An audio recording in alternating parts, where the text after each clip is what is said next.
Thaimaassa täällä temppelialueella on tämmöisiä monumentteja pystytetty isommille herroille. Näissä syntyy tää Daavidin tähti näköjään.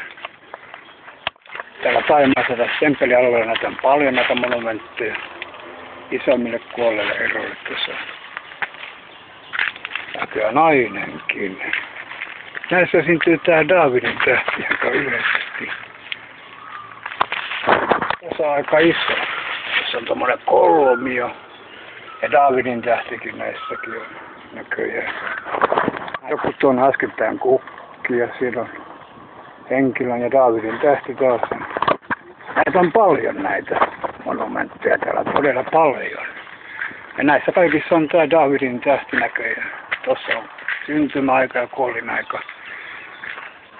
Kaikissa ei kuitenkaan ole. Monessakin.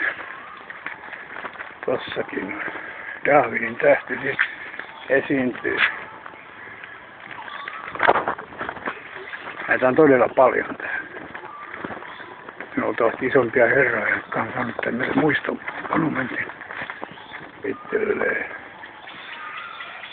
Millään. Tossa on todella suuri. Kuva siinä ei enää ole.